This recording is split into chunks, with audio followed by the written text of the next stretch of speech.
The morning the fire started was strangely quiet.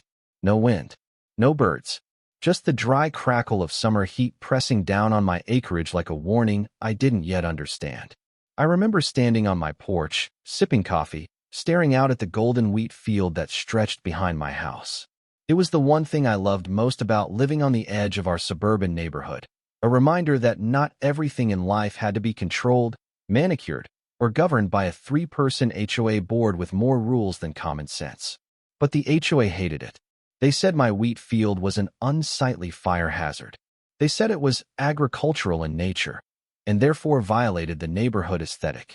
But mostly, they said it gave them concerns.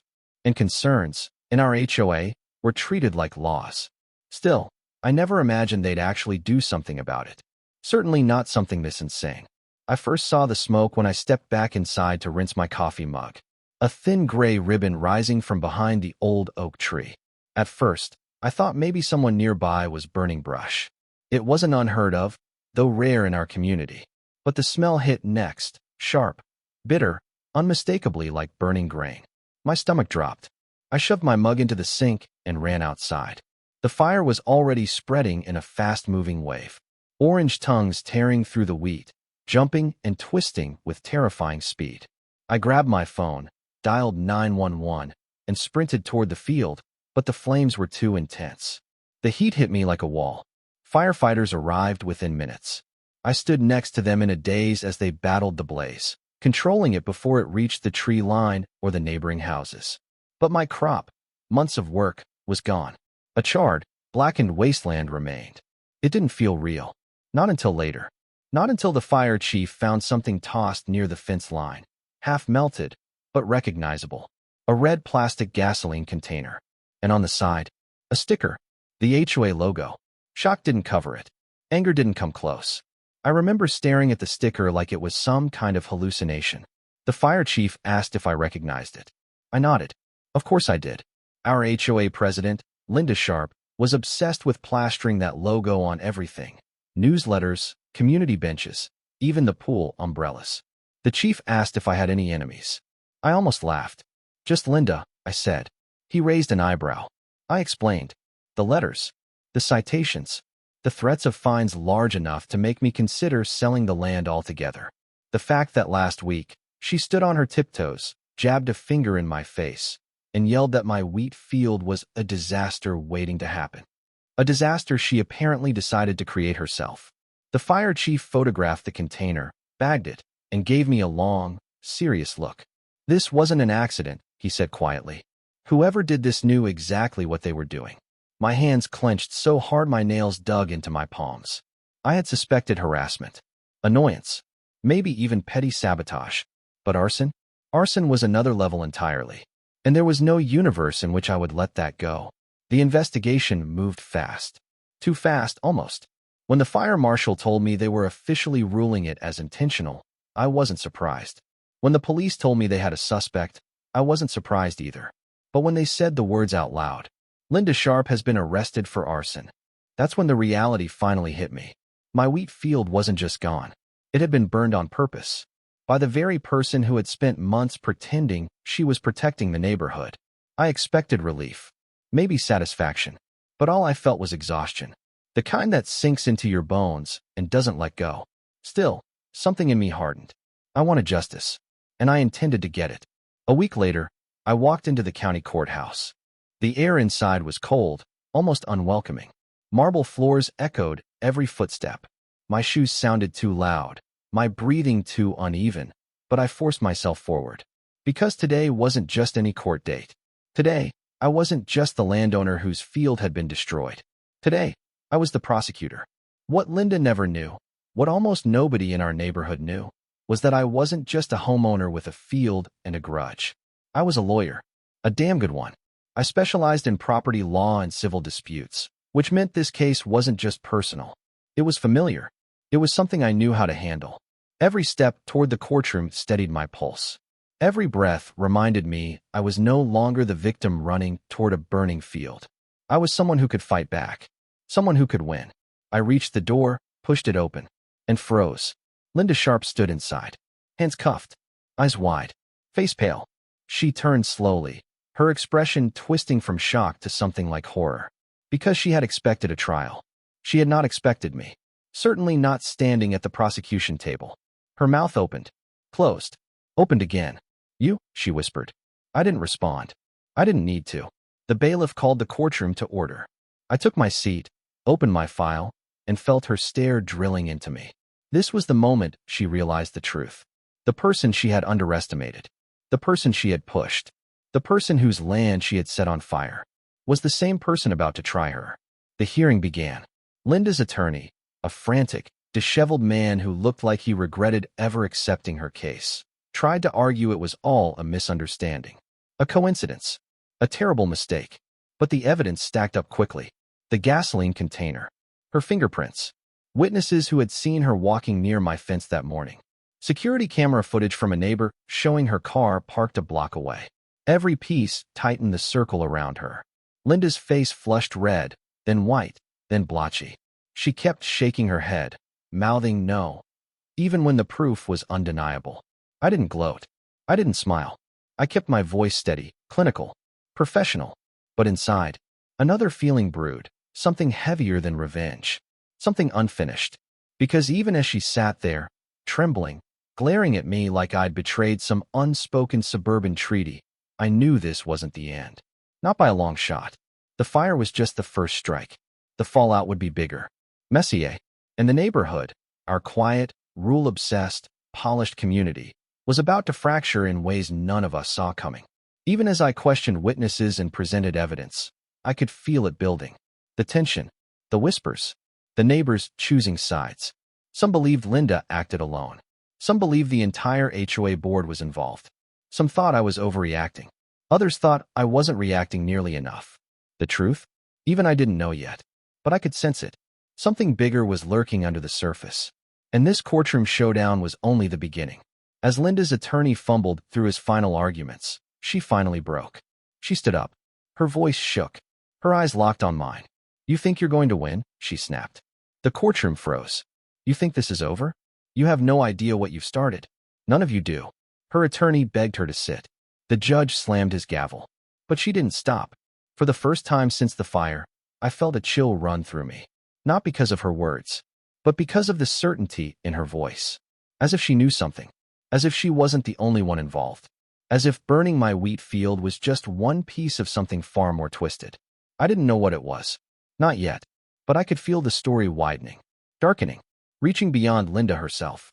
And when the judge ordered the court adjourned, her final glare stayed fixed on me. It wasn't fear. It wasn't anger. It was a warning. Outside the courtroom, neighbors whispered in clusters. Some avoided my eyes. Some stared too long. A few approached me, offering sympathy. But their voices felt distant. Because my mind wasn't on them. It was on Linda's words. And the uneasy feeling that the fire, the arrest, the courtroom, all of it, was only the opening chapter. My wheat field was gone. Linda was facing charges. But the truth?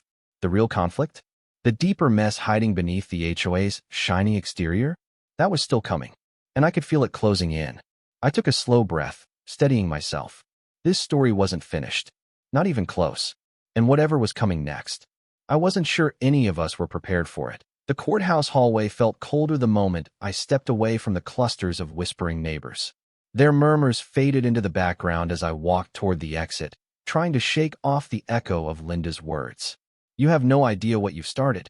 Those words clung to me more stubbornly than the smoke smell that had soaked into my clothes the day of the fire.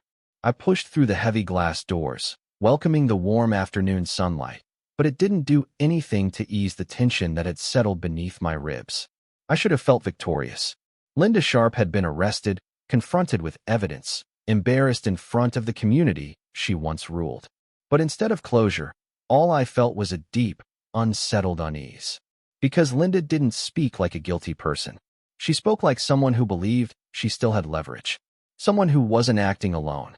Someone who still had a plan. My phone buzzed in my pocket as I walked across the parking lot.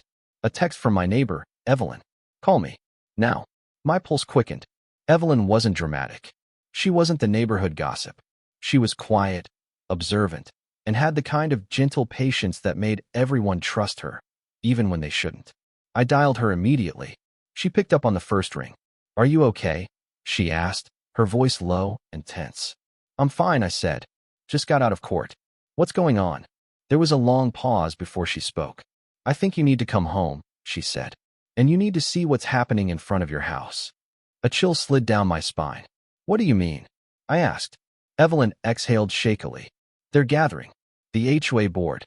And some of the neighbors." I stopped in the middle of the parking lot. "What do you mean, gathering?" "Just get here," she whispered. "Before they do something stupid." The call ended. And so did whatever remained of my calm. The drive back to the neighborhood felt longer than it should have. My thoughts twisted in every direction. Anger, confusion, suspicion, fear. When I turned onto my street, I immediately understood why Evelyn was worried.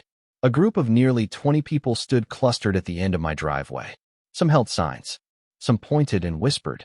Some just stood with crossed arms and stiff expressions. And in the center of them stood two familiar faces. Robert Shaw and Melissa Crane, the remaining members of the HOA board. Robert was tall, thin, and always wore a pair of tinted glasses no matter the weather. Melissa was short, sharp-featured, and infamous for filing noise complaints whenever someone sneezed too loudly. Both of them turned as my car approached. Both of them looked furious. I parked on the street, taking slow breaths before stepping out. The moment I did, the group quieted. Everyone turned toward me. Their eyes weren't curious. They were accusing. Robert stepped forward. "We need to talk," he said. I shut my car door. "I'm sure you do," I replied. "But if this is about Linda..." "It is," he snapped. "And it's about what you've done to this community." I blinked. "What I've done?" Melissa took a step closer, her jaw tight. "She was arrested because of you," she said. "Dragged out of her home like some criminal." "She is a criminal," I said. "She burned my field." Murmurs rippled through the crowd. Robert lifted his chin. "That hasn't been proven," he said. My eyes narrowed. "There's evidence," I said. "There's circumstantial evidence," he corrected. I almost laughed. Her fingerprints were on the gas can. Robert didn't flinch. "Linda was the president of this HOA for 7 years," he said. "She took care of this neighborhood. She enforced the rules. She made it a safe, beautiful place to live." I looked at the crowd, watching their expressions shift, some uneasy, some resentful, some blank like they were waiting to be told what to think. Melissa crossed her arms. "And then you moved in," she said. "And everything started falling apart." Heat simmered beneath my skin. "My field was within my rights," I said. "Perfectly legal. Your board just didn't like it." Robert took another step toward me. "And Linda didn't like how you spoke to her," he said. "She didn't like how you undermined her authority. You challenged her. You disrespected her." I stared at him. "That doesn't justify arson." His mouth twitched. "And we're saying she didn't commit arson." More murmurs. More shifting eyes. My heart pounded, not with fear, but with growing anger. "So what exactly are you saying?" I asked. A few of the neighbors lifted their phones, recording. Robert didn't seem to notice. He lifted his chin higher. "We're saying that until this situation is resolved, we're exercising our authority as the HOA board to place your property under review." My jaw clenched. "What review?" Melissa stepped forward. "An emergency compliance review," she said, "to ensure your property isn't a danger to the community." I felt the shift inside me. The moment irritation became outrage. "This is retaliation," I said. Robert smiled. "Call it what you want. We're doing what's best for the neighborhood." "No," I said. "You're doing what's best for yourselves." Melissa narrowed her eyes. "You think Linda acted alone?" she asked quietly. My heartbeat stuttered. I looked at her more closely. At the way her lips curved. At the way Robert stood slightly behind her like backup. At the 20 neighbors behind them. And suddenly, Linda's words made sense. "You have no idea what you've started." Maybe she hadn't been warning me about herself. Maybe she had been warning me about them. Evelyn stepped out of her house then, rushing toward me with worry etched across her face. "Enough," she said sharply, positioning herself beside me. "Leave him alone." Robert turned toward her with a sneer he rarely let slip. "This doesn't concern you, Evelyn. It concerns the whole neighborhood," she said. "And you're turning it into a mob." Murmurs spread again. A few neighbors shifted uncomfortably. But Melissa stood her ground. "We're handling this," she said. "He brought chaos here." I exhaled slowly, trying to contain my rising frustration. "What's your end goal?" I asked. "What do you want from me?" Robert adjusted his glasses. "We want you to drop the charges," he said. My eyes widened. No. Melissa's voice sharpened. You will. No, I repeated. Robert's expression hardened. Then this neighborhood is going to make your life very, very difficult. Something darkened in his tone. Not anger. Not frustration. Something closer to a threat. The neighbors behind him shifted, their uncertainty wavering between siding with the board or backing away from the confrontation. I forced myself to meet Robert's eyes. I'm not withdrawing anything, I said. Linda committed a crime. She destroyed my property. She put everyone at risk. She kept the peace, he said sharply. You destroyed it. My breath hitched, not from fear, but from the realization forming in the back of my mind. The HOA board wasn't defending Linda out of loyalty. They were defending her because exposing her exposed them. Whatever she had done, she hadn't done alone. And they were terrified of what else might come to light. Evelyn must have sensed it too. She stepped closer to me, her voice steady. This is harassment, she said. And you two know it. Melissa's eyes flashed. We're done here, she said. But consider this your notice. Notice for what? I asked. Robert smiled. You'll find out soon. They turned and began to walk away. The crowd slowly dispersed, though many threw me uneasy glances as they left. Some apologetic, some angry, some afraid. When the last of them drifted off, I finally let out a breath I didn't realize I'd been holding. Evelyn touched my arm. You need to be careful, she whispered. I know, I said. No, she insisted. You don't. Not yet. I looked at her, trying to read the fear in her eyes. What aren't you telling me? She hesitated, then glanced around like she expected someone to be listening. Finally, she leaned in. There's something you should see, she whispered. Something Linda left behind. My breath stalled. What is it? Evelyn swallowed.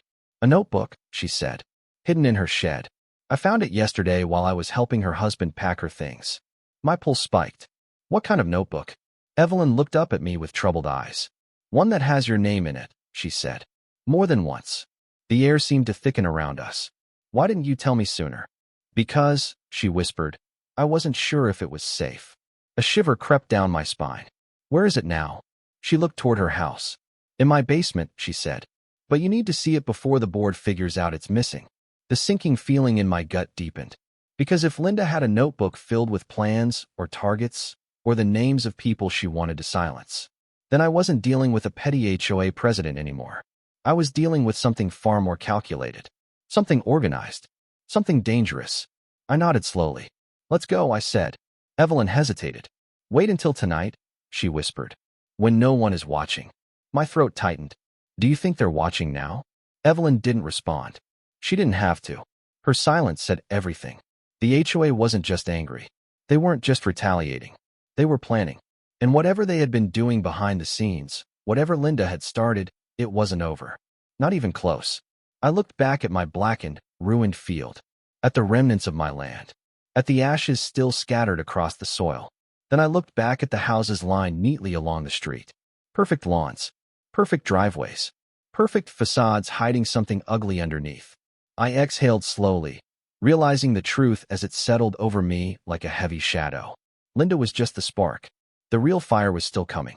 And this time, it wasn't my wheat field they wanted to burn.